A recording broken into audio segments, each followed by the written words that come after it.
Bonjour, voici bien longtemps que l'application musicale GarageBand présente sur mon Mac soulève ma curiosité. Je n'ai cependant jamais trouvé le temps ni la motivation pour m'y mettre. Le temps libre offert par le confinement est l'occasion de me jeter à l'eau et de vous proposer une présentation de cette application.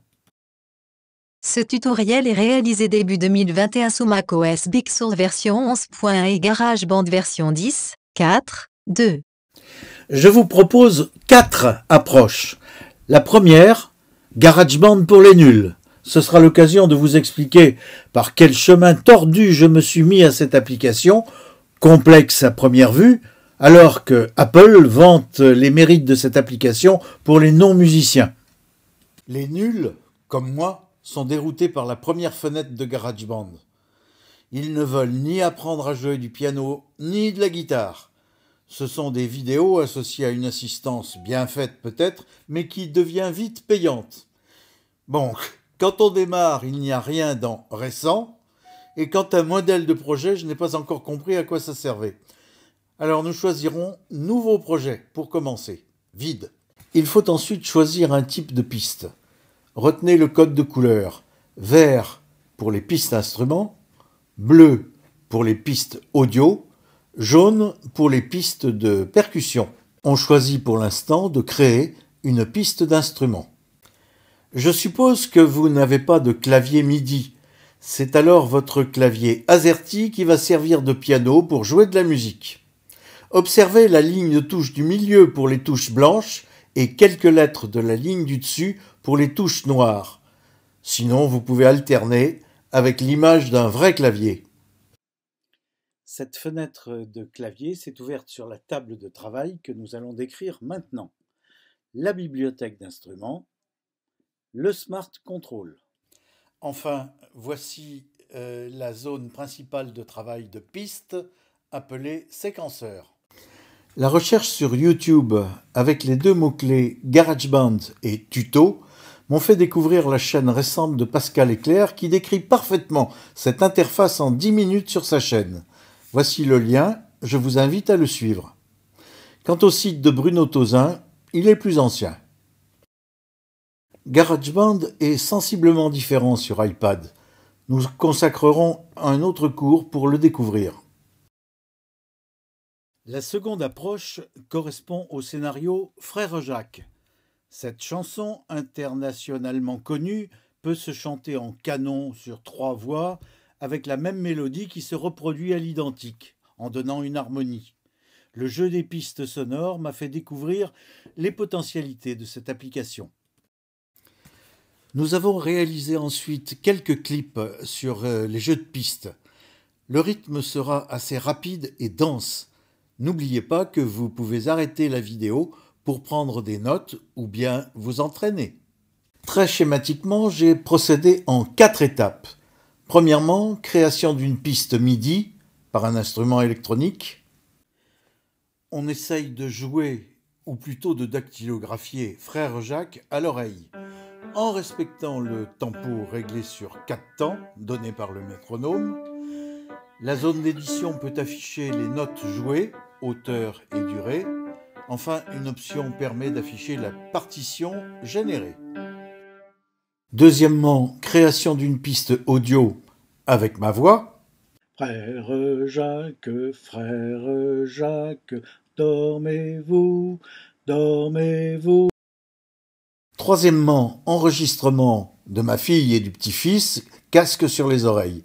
Ils sont accompagnés par le piano Steinway et conduits par le métronome de GarageBand. Frère Jacques, dormez-vous, dormez-vous. Sonnez les machines, ding dang dong, ding dang dong. Troisièmement, enregistrement de ma fille et du petit-fils, casque sur les oreilles. Ils sont accompagnés par le piano Steinway et conduits par le métronome de GarageBand. Quatrièmement, décaler les pistes pour obtenir un résultat canon. Il ne reste plus qu'à peaufiner la composition par un accompagnement de batterie, un réglage du niveau sonore et enfin la sauvegarde. J'ai mis longtemps à trouver comment obtenir un fichier audio tout simple, genre MP3, avec GarageBand. Alors cela passe par le menu Partage, avec le choix Exporter le morceau vers le disque. Voilà les différentes fenêtres qui s'affichent lors de cette opération. Voici un autre jeu de pistes pour un montage audio avec un fond musical. C'est une lecture pour enfants qui dure 18 minutes, une histoire de scène de ménage. Nous n'écouterons que la première phrase. Voici un exemple très simple de traitement de fichiers audio. J'ai préparé dans un répertoire deux fichiers. Un premier qui est un fichier audio traditionnel et un deuxième qui est un fichier audio MIDI. D'accord ? Alors on va voir comment ça se passe dans GarageBand. J'ai préparé une piste avec le titre de ce que va dire le récitant. Je démarre ici en allant chercher le récitant et en le mettant sur sa piste. Et je rajoute l'accompagnement en MIDI sur une nouvelle piste que je mets ici, en important le tempo. Apparemment, l'enregistrement MIDI a une piste qui ne sert à rien.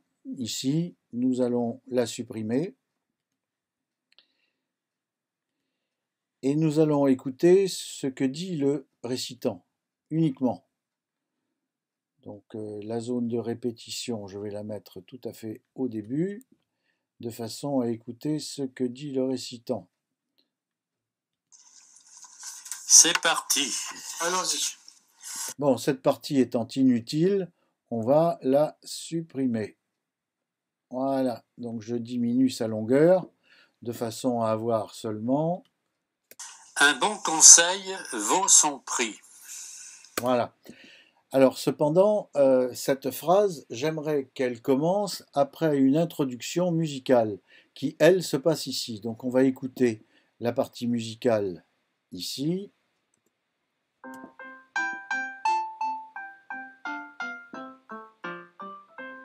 Voilà, il faudrait que ça commence là.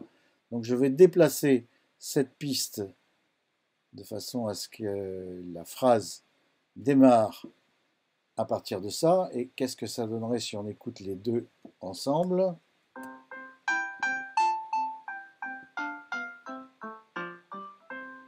Un bon conseil vaut son prix.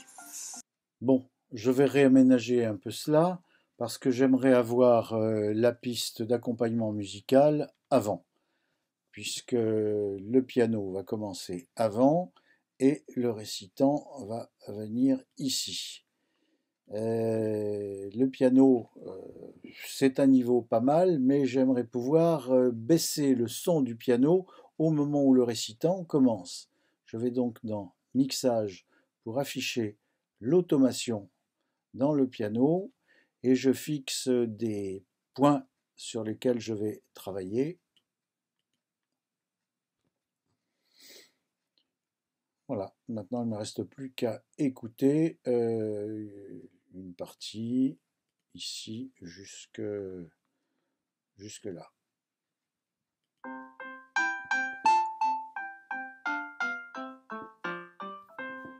Un bon conseil vaut son prix.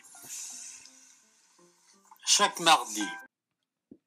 Il ne me reste plus maintenant qu'à diffuser le résultat. Dans ce cas, je vais aller dans Partage pour exporter le morceau vers le disque et je vais l'exporter par exemple en MP3. Ça exportera la partie qui est en jaune ici. Exporter. On dit que les conseillers ne sont pas les payeurs, il est des conseils pourtant qu'on ne prise qu'en payant. Un jingle, c'est-à-dire un sonal ou une virgule sonore en français, c'est une mélodie courte et accrocheuse introduisant ou accompagnant une émission ou un message publicitaire et destinée à provoquer un réflexe de reconnaissance.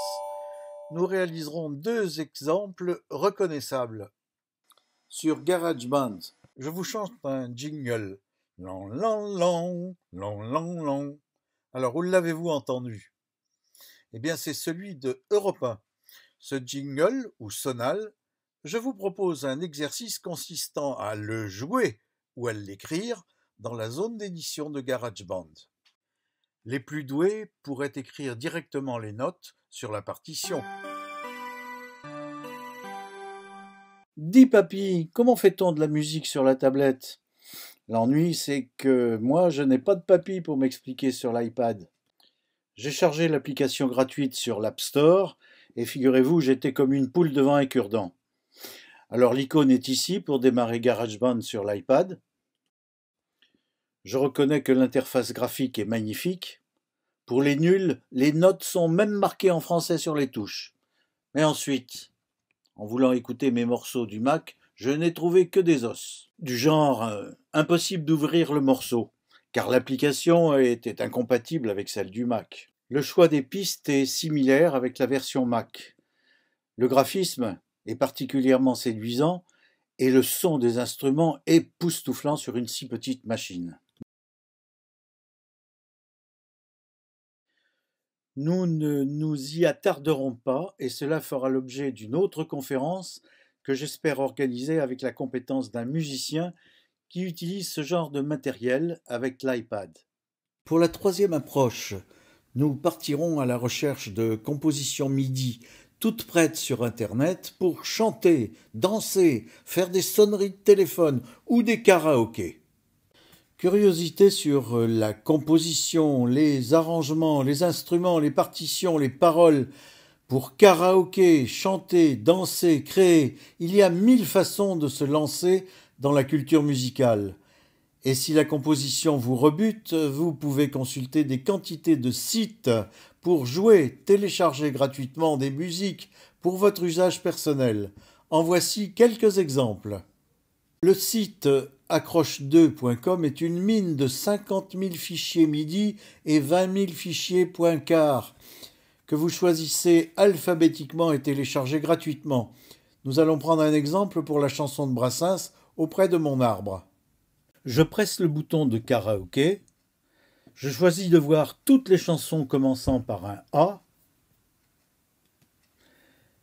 Et je recherche Auprès de mon arbre pour finir par cliquer pour télécharger.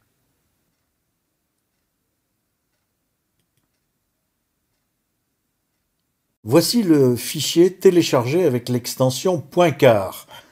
L'ouverture par défaut, c'est GarageBand. C'est assez long à télécharger.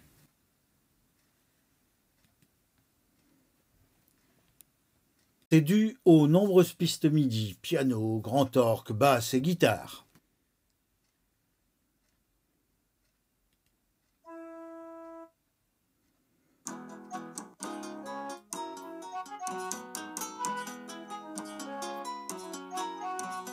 Notez également divers sites de ressources MIDI. Epsidoc.net est un site de ressources documentaires et pédagogiques pour les enseignants. kivapiano.e-monsite.com présente une page pour les débutants où l'on peut écouter un morceau et télécharger gratuitement sa partition. Espace-midi.com, c'est un site de musique classique en format MIDI. MIDIworld.com est un site de compositeurs en format MIDI proposant différents genres, pop, rock, danse, blues, etc. PianoMidi.de est un site allemand proposant la version MIDI des œuvres de piano de compositeurs triés par ordre alphabétique, Bach, Brahms, Chopin, etc. On peut écouter sur place le MP3 avant de télécharger gratuitement les fichiers. J'aime bien faire jouer ma propre famille. C'est l'occasion de faire sourire l'entourage avec des clips de mon propre cru et très courts. Voici l'habillage que j'ai fait avec celui de ma petite fille Mathilde qui se concentre laborieusement sur la partition de « Ah, vous dirais-je, maman ».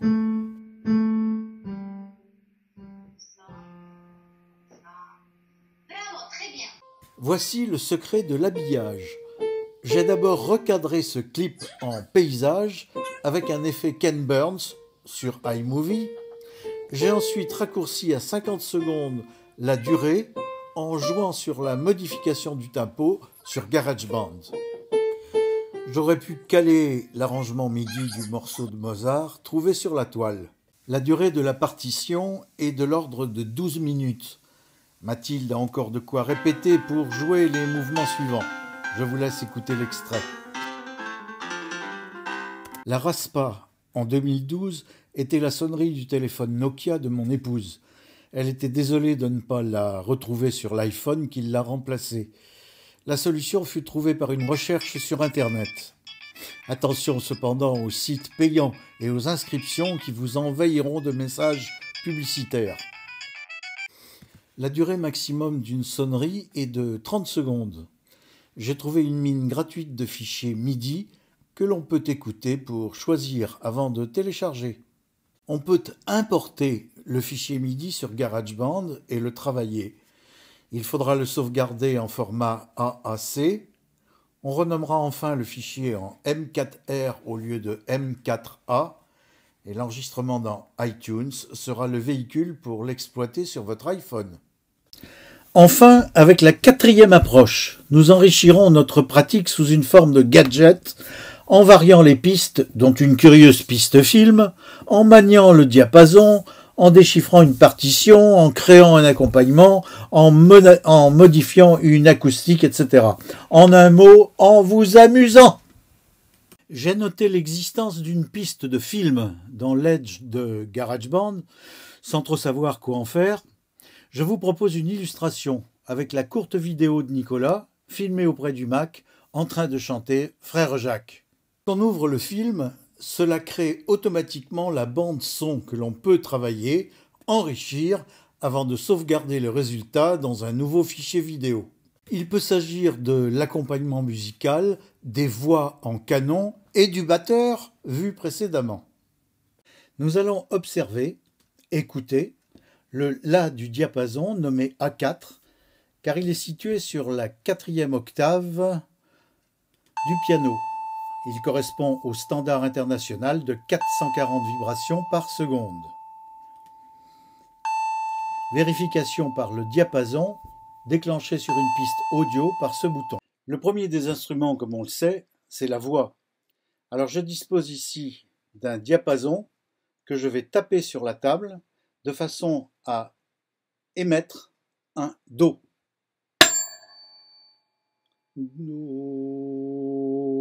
L'indicateur de GarageBand précise un Do dièse pour ce diapason trouvé dans mon grenier. C'est assez curieux car il vibre à 277 Hz au lieu de 440. Pour vous faire découvrir les modifications acoustiques dans GarageBand, j'ai trouvé un scénario publicitaire marrant de 10 secondes pour promouvoir ma Charente natale. Voyons en détail la réalisation de ce clip publicitaire. Nous allons travailler sur la phrase de la fin, on verra qu'elle est obligatoire. Je crée un projet audio vide, je décoche le retour de son et je crée le projet. Je n'ai plus besoin de la bibliothèque. Je mets en titre de la piste audio la phrase à prononcer. La voici. J'aurais pu aussi le mettre en note sous cette forme-là. Mais là, je n'en ai pas besoin parce que ça prend beaucoup de place. Je me paye le luxe de changer l'icône de la piste audio.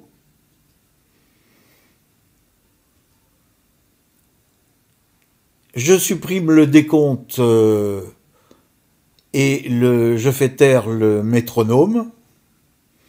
Et je lance l'enregistrement avec la touche R qui correspond au point rouge.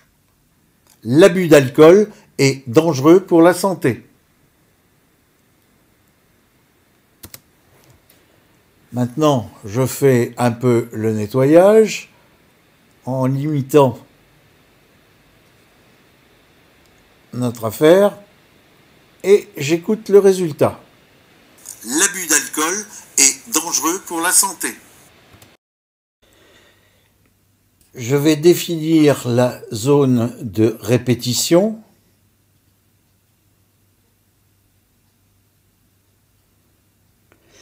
Le bouton ciseau permet de fermer ou d'ouvrir la zone d'édition de la région. Je recadre un peu pour travailler sur la transposition, que je vais régler sur 4. Je règle les zooms de chaque zone pour mieux y voir.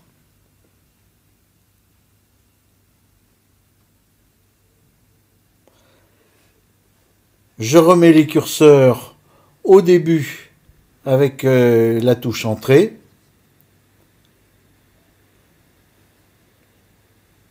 Et enfin, j'écoute la boucle en pressant la touche Espace. L'abus d'alcool est dangereux pour la santé. L'abus d'alcool est dangereux pour la santé.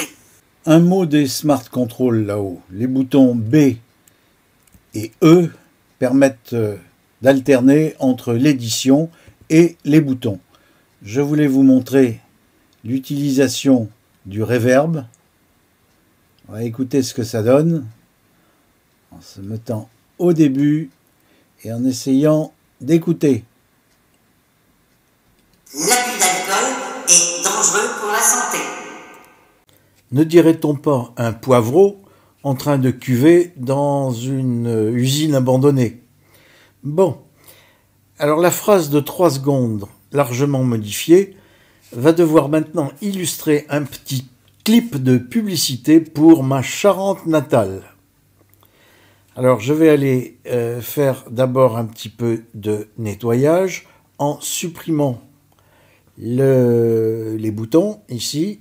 Voilà, donc ça me permet d'agrandir. Je vais maintenant dans Fichier pour ouvrir le film qui s'appelle Pinot 6 de 9 secondes. C'est celui que je vais choisir d'ouvrir. Alors, voilà l'image en question.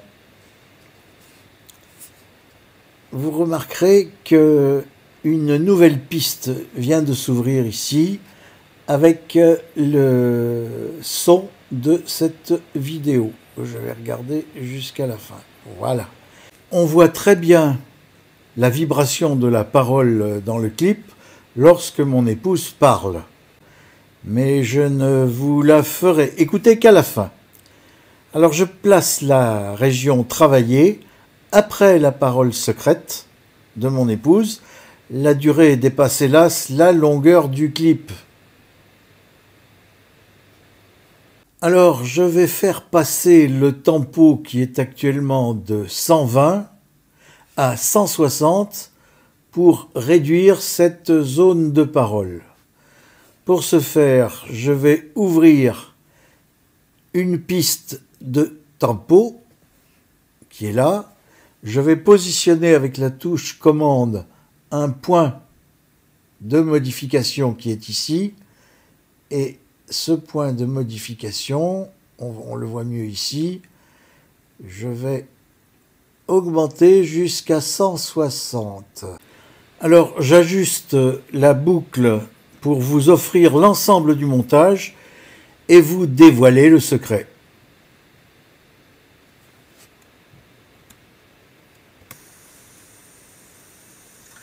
Bonne année avec le Pinot des Charentes. L'abus d'alcool est dangereux pour la santé. Alors, qui avait un coup de Pinot des Charentes dans le nez à votre avis? Tentez quelques essais sur GarageBand d'ici le mois prochain et faites-nous part de vos projets, de vos questions. L'équipe d'animation du club Hyperpomme Paris vous proposera une interro écrite le lundi 8 mars en visioconférence Zoom. Bonne année!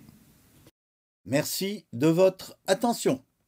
Consultez le site Paris.org, abonnez-vous à la chaîne YouTube Hyperpomme Paris. Et si cette vidéo vous a plu, n'hésitez pas à la partager un maximum autour de vous, à mettre un petit pouce vers le haut.